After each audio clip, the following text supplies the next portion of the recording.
Hello, my name is Otis, and glad that you could join me on this edition of the Novelist. Right, these are sessions where I just pick up my mind. Right, I pick my brain, and I try to do some reflections in my life that are going to be helpful going forward. When I was in my 20s, I realized that I was stagnating a lot, and it bothered me a lot, and I wanted to do something about it.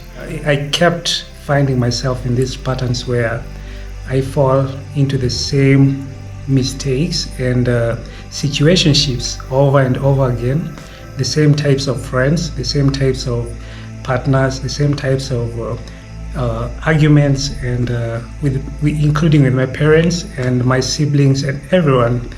And I was happy that I had a job to do.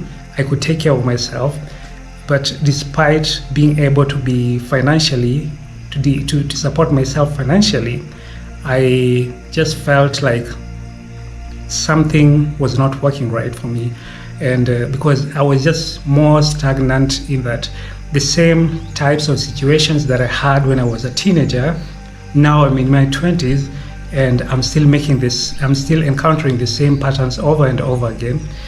And so despite the fact that I was grown up in my body and I was a fully grown up man, some part of me still felt like I had stagnated.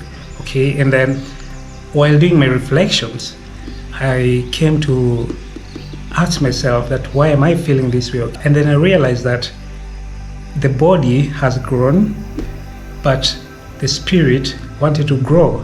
How did I know that? It just felt that whatever I did in the physical life could never ever compensate or make me feel satisfied. And so my biggest reflection was that we grow up in the body size, in mass, but then once you become adults, the spirit now has to grow. When you become an adult, that is the time when the spirit is supposed to grow. And so you find most people becoming adults, but then they never find this sort of satisfaction that they're looking for, either in marriage, in relationships, in work, in anything that they do. They never get there, but simply because they have not given their spirits the opportunity or to manifest or to fully flourish. When you find yourself in this position where you've stagnated so much, you don't know what you really want, but you feel like something is out there for you that can give you that peace of mind and big change. That is your spirit talking to you, and you sort of need a savior. The first and most important savior in your life is yourself. You must take responsibility for yourself. Before even God can intervene to help you, it is you to take responsibility for your life. And it is the principle or the law of the free will. God allows us to choose our directions, and from there on, that is when we get the support. And so if you want a transformation in your life, or you need a salvation, the first person to save yourself is you and yourself. You can go to church, you can go to a mosque, all right, whichever denomination or spiritual affiliation you're in, you can go there to get salvation, but it will never happen if you don't take this step by yourself. If you escape so much in life from your spirit's purpose, when your spirit is trying to unfold, you'll just waste most of your years just running away, but never going anywhere because you're stuck in this trap where you're just going back and forth. If you want to make this transformation, if you want to save yourself, you have to identify the sort of things that are running your life, because when you stagnate, it simply comes from the life patterns or choice patterns that you have in your life.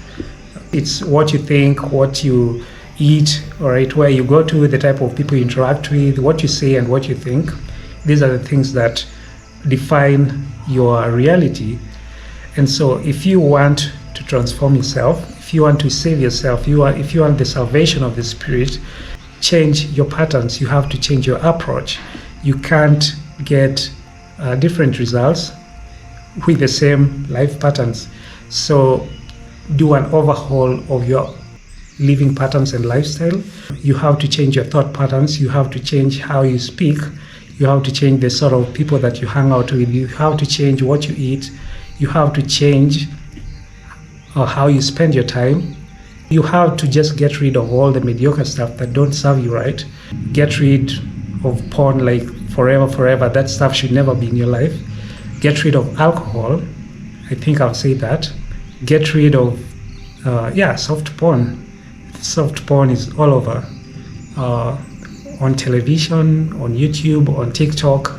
Soft pornography is just like the norm of the day currently. And if you want to experience a change for the good, to get out of the loop that is keeping you stagnant, then you will have to make the hard choice of doing away with stuff that don't serve you. Have a discipline that serves you and serves your spirit. Once you make that conscious effort to do a transformation into the body and create room for your spirit to come into realization, then you'll find that most of the things in life will be very effortless because you are just in the flow. The spirit tells you where to go. The spirit tells you what is not good for you. The spirit tells you what does not serve you. The spirit tells you, who to have in your life. And from then on, it just seems like life unfolds in a more natural way where you don't have to struggle a lot for friendships, for even relationships and finances. They just seem to flow because you just know your inner self tells you just where to go. You know how to respect yourself and not do or pick stuff or consume stuff that is going to violate your spirit. The spirit, for it to fully manifest or to fully flourish like a flower inside us, we have to create a harmony inside our body. The reason why we often feel lost in life, mostly it's due to a lack of harmony in the body, mind, spirit. You can have stuff of the body and mind, but then the spirit is in conflict with this, and that will always make your life chaotic. And so once you become an adult, or once you reach at this stage where you feel like life is not that fulfilling, then try this. Try to unify or to create a harmony of the mind, body, and spirit. One of the things that inspires me to jump on and create these videos mostly is because I realize that time is going by, and one day this opportunity won't be there for me, or the opportunity and the energy to do this won't be there for me. I don't want to live in those regrets where I should have shared my thoughts with the world when I could. And so I pick up this camera and I pick up this stuff, and I just share my experience with the world out there about what is going inside my mind and what has worked for me. And I'd also encourage you to have this habit where you just self-reflect about life and find these nuggets and knowledge that just supports your well-being. If you like this content, be sure to subscribe. I hope to see you in my next video. Cheers and have a great time.